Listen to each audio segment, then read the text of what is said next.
د کهانۍ په شروعات کې موږ ته یو ډیویس نامي سړی ښودلی کیږي چې دا په سترګو باندې ړوند وي. ډیویس ډېرې ورځې پس خپل کار ختم کی او خپل کور طرف ته روان وي. د ده کور په آیسلینډ کې یعنې د دپاره د یو کشتۍ ونیسي. د دې کشتۍ ډریور یو بابا وي چې د کشتۍ په چلولو کې ډېره تجربه لري. د ډیویس سره خپل سپی هم وي چې د هغه نوم سینوک وي. بل طرف ته په آیسلینډ کې موږ ته د ډیویس کور ښودلی کیږي چې په دغه کور کې د هغه خور او د هغه دوه بچي چې د هلک نوم میکس او د جینۍ نوم ایرن وي. نن دواړو ماشومانو د خپل پلار د راتلو ډېر بې صبرۍ سره انتظار کولو ځکه چې د دوی مور نه وي او څو کاله مخکې د کینسر په بیمارۍ کې وفات شوي وي. بل طرف ته د کشتۍ ډریور د ډیویس نه تپوس کوي چې آیا ستا سترګې د وړوکوالي نه خرابې وي؟ ډیویس ورته وایي چې نه، دا په یو جنګ کې داسې شوي دي. زه دې نه مخکې په آرمي کې وم چې د جنګ دپاره یو بل ملک ته لیږلی شوی وم او په دغه جنګ کې زه په سترګو باندې ړوند شوم. دوی دا خبرې کولې چې اچانک د کشتۍ ډریور ته هټ اټیک راشي او په دغه ځای کې بېهوشه شي. په دې ته کتلو سره سینوک ډېر وغپیږي. ډیویس ډریور ته ډېر اوازونه وکړي خو هغه ته هیڅ جواب هم رانشي. بیا د هغه خواڅه ورشي او دا معلوم کړي چې دی بېهوشه شوی دی خو د ده ساه اوس هم چلیږي. په دې کې کشتۍ ډېره په تیزۍ سره روانه وي. ډیویس په سمج کې هیڅ هم نه راځي چې زه څه وکم. د دا سوچ کولو چې د کشتۍ رفتار دومره تیز وي چې د هغه د یو غر سره ولګي. بل طرف ته د ډیویس خور او د هغه بچي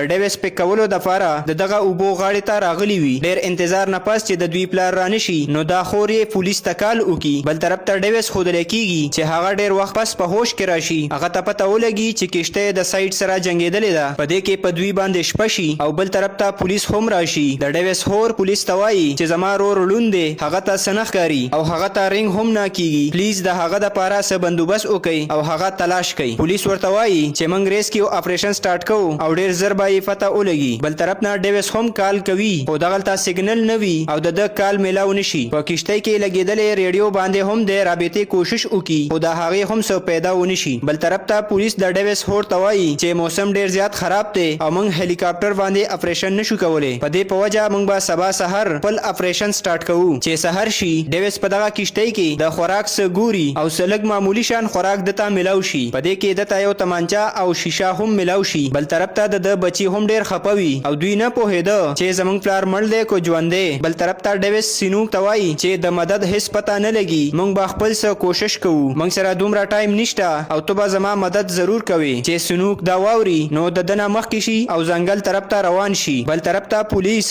د ډیویس خور ته وایي چې موږ اپریشن سټارټ کړی دی خو د ډیویس هیڅ پته ونه لګېده. په دې سره دا ډېر زیاته پریشانه شي ځکه چې دوی ټول وایي چې د هغه نظر نه لګي نو څنګه به خپل مدد په خپله وکړي. بل طرف ته ډیویس په ځنګل کې روان وي چې اچانک دا په یو کنده کې ورپرېوځي خو خوشقسمتۍ سره دی بچ شي او په ده باندې شپه راشي. ډیویس د سینوک سره ناست وي چې دته د خطرناک ځناورو اوازونه راشي. ډیویس سینوک ته وایي چې ما ته په ځنګل کې تلل بالکل خوښ نه دي خو زما زوی د ځنګل ګرځېدل ډېر زیات خوښوي. چې سحر شي نو پولیس ته دغه کشتۍ میلاو شي خو ډیویس دوی ته میلاو نشي ځکه چې هغه دغه ځینه تللی وي. بل طرف ته ډیویس په ځنګل کې روان وي چې د اوبو غاړې ته راشي او په غلطۍ سره په اوبو کې ورپرېوځي او د دې نه ډېر په مشکله سره سایډ ته راوځي. دغه اوبه ډېرې زیاتې یخې وي چې د ده ډېره زیاته یخني وشي. خپل ځان ګرمولو دپاره دی څه لږ ډېر خشاک راټول کي او د دغه تمانچې په مدد سره په هغې ډز وکړي چې د هغې نه اور ولګي او د دغې په وجه خپل ځان او سینوک د یخنۍ نه بچ کي. پولیس راشي او د ده خور ته وایي چې موږ ته هغه کشتۍ میلاو شوه. اصل کې د کشتۍ ډریور ته هټ اټیک راغلی و، اوس خو هغه ټیک دی خو موږ ته ستا رور او د هغه سپی میلاو نشو.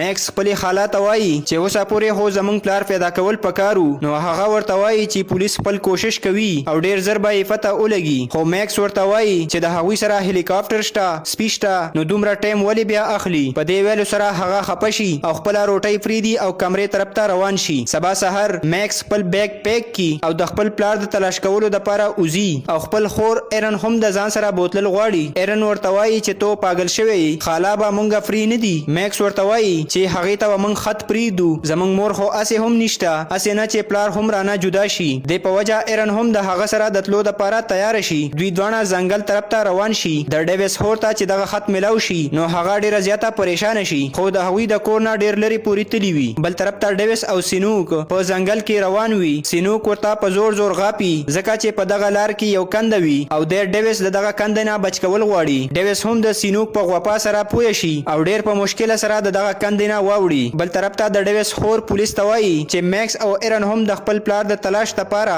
ځنګل طرف ته تللي دي او دغه ځنګل ډېر زیات خطرناک حق دی او زه خو د هغوی دپاره ډیره فکرمنده یم او دا رښتیا هم وي ځکه چې د ډیویس او سینوک مخې ته یو شعر مخ راشي د هغې د اواز په وجه ډیویس ته پته ولګي ډیویس نه پوهیږي چې زه د دې ځناور سره څنګه وجنګېږم خو په دې کې د هغه تمانچه راوباسي او په هغې باندې ډز وکړي د هغه نشانه په هغه شعر مخ ونه لګي خو د دې په وجه دی د هغه نه بچ شي د تمانچې ډز په اورېدو سره شعر مخ د دغه ځینه وتښتي د په وجه دوی دواړه ډیر خوشاله شي بل طرف ته پولیس د ډیویس هور ته د خپل اپریشن یو نوې پلان پیش کی ځکه چې اوس دوی ته صرف ډیویس نه بلکې د هغه دوه بچي هم تلاش کول دي بل طرف ته میکس او ایرن هودل کیږي چې د خپل پلار د معلومولو لپاره مسلسل په دغه ځنګل کې روان وي او دوانو ته په ځنګل کې د ګرځېدو څه معلومات هم نه وي ایرن وایي چې موږ به خپل پلار څنګه ګورو نو میکس ورته وایي چې موږ به دلته یو کیمپ ولګو او ما سره نقشه ده د هغې په ذریعه به مخکې ځو چې شپه شي دوی کیمپ ولګوي او دوی ته د مخکې لارې څه لږه ډېره اندازه هم وشي چې سحر شي پولیس د خپل ټیم سره دغه ځنګل ته راشي دا افیسر دغه خپل ټیم ټول په بدل لار روان کی د ډیویس هور هم په دغه ټیم کې شامل وي په دې کې په دې ځنګل باندې ډېر تیز باران شروع شي میکس او ایرن په دغه باران کې هم په ځنګل کې مخکې روان وي څه فاصله تلو نه پس چې د اوبو یو ولده او په دغه باندې اوړېدل دي میکس ایرن لا خپل بیک ورکی او ورته وایي زه هغه طرف ته اوړم او دا بیک ماته راغوزار کا میکس هغه طرف ته واوړي خو چې څنګه ایرن هغه ته بیک ورولي نو هغه د اوبو په منځ کې راپریوزي او هغه په اوبو کې ډیر لري لاړ شي میکس په دې باندې ډیر زیات غوسه شي او ورته وایي چې په دې کې زمونږ د ضرورت سامانو موږ به په دې ځنګل کې اوس څنګه ګرځو د دې قار په وجه ایرن په جړا شي خپل خور په جړا لیدلو سره میکس د هغې نه معافي وغواړي او په دغه ځنګل کې مخکې روان شي بل طرف ته ډیویس په دغه ځنګل کې مسلسل روان وي او په دې سره ډیر زیات ستړی شوی هم وي چې په دې کې دته د هلیکاپټر आवाज راشي ډیویس خپل تمانچه راوباسي خو په هغې کې کارتوس ختم شوی وي په دې کې ډیویس په ډیر زور سره چغې ووهي چې څوک خو زما مدد وکړي خو د دې هیڅ پیدا نه وي ځکه چې د ده आवाज هلیکاپټر ته نه رسي بل طرف ته د ډیویس هور او پولیس هم په ځنګل کې روان وي چې په دې کې په دوی باندې د ځنګلي بیړیو نظر ولګي او یوه بیړیا په پولیس افیسر باندې حمله وکړي په دې کې د ډیویس هور یو لرګی راواخلي او په بیړیا باندې ګزار وکړي چې په دې کې بیړیا د دغه ځینه وتښتي او پولیس افیسر بچ کی پولیس ډیر زیات زخمی شي خو بیا هم هغه خپل اپریشن جاری وساتي بل طرف ته میکس او ایرن ډیر زیات وږي شوي وي چې په دې کې د میان وویني چې د په ذهن کې یو خیال راشي خپل بلوز نه یو سیخ وباسي او هغې جوړه کی او د هغې په مدد سره سلکشان میان اونیسي بیا د سلک ډیر خشاک راټول کی او دوه لرګي د یو بل سره مګلو په ذریعہ د اور هم بل کی او دغه میان پاخه کی او اوې خوري بل طرف ته ډیویس د خپل سپي سره ښکته را روان وي چې په غلطۍ سره دی راپریوزي او د ده خپه د لرګي لاندې اونخلي دی ډیر زیات زور اونخلوي خو د هغې نه خپل خپه خلاصه نه کی سینوک ډیر زیات غوپارې وکي خو هغه د دغې نه زیات څه کولی هم نشو په دې کې ډیویس ته د هلیکاپټر आवाज راشي आवाज اورېدو سره د یو شیشه وباسي او د دغه شیشې په وجه هلیکاپټر ته د سیګنل ورکولو کوشش کوي خو دغه ځنګل ډیر زیات ګڼ وي او هلیکاپټر د دوی سیګنل ویني نه بل طرف ته پولیس ته د میکس او ایرن بیکس ملاو شي د دې په لیدو سره د ډیویس هور ډیره خپه شي پولیس وایي چې دا په اوبو کې ملاو شوی دی نو د ډیویس هور وایي نو د دې مطلب دا دی چې د هغوی سره خوراک نشته پولیس ورته وایي چې په دې بیگ کې میپ او کمپاس نشته د مطلب دا دی چې هغوی په صحیح لاره باندې مخکې روان دي بل طرف ته ډیویس خپل همت وبیلي او سینوک ته وایي چې بس هم ته به څه کوشش کوي او سینوک د پړی نه آزاد کی سینوک د مدد کتلو د پاره د دغه ځینه لاړ شي بل طرف ته میکس او ایرن مسلسل په دغه ځنګل کې روان وي چې دوی ته په لاره کې سینوک ملاو شي سینوک چې هغوی ته وګوري نو په زوره غوپا شروع کی اوس دوی ته پته ولګي چې سینوک دلته دی نو زمونږ پلار به هم دلته نږدې وي سینوک د دغه ځینه منډه کی او دوی دواړه شاته هغې پسې ورپسې شي او خپل پلار طرف ته راورسي دواړه چې پلار وویني نو ورته رغاړې وځي ډیویس هم د خپل بچو په راتلو سره ډیر زیات خوشحاله شي ډیویس ورته وایي چې تاسو دلته څنګه رالی میکس ورته وایي چې موږ ستا په تلاش کې راورسېدو ډیویس ورته وایي چې زه خو دې ځینه نشه چې زما خپه یې نښتې ده میکس او ایرن دغه لرګی اوچتولو ډیر زیات کوشش وکړي خو دغه لرګی ډیر زیات دروند وي په دې کې میکس یو بل لرګی راکټ کړي او میکس او ایرن په شریکه سره دغه غټ لرګي ته اړم ورکړي او خپل پلار ته دغه لرګي نه آزاد کړي چې ما خو ویل چې ګنې نن زما اخري ورځ ده خو تاسو دواړو زه بچ کړم بیا ډیویس د دوی نه د کښتۍ د ډریور باره کې تپوس وکړي نو ایرن ورته وایي چې هغه ژوندی دی او اوس په هسپتال کې دی. د خبر اورېدو سره ډیویس نور هم خوشاله شي. دوی درېونه شپه په دغه ځنګل کې وکي چې سحر شي نو دوی په دغه ځنګل کې روان شي.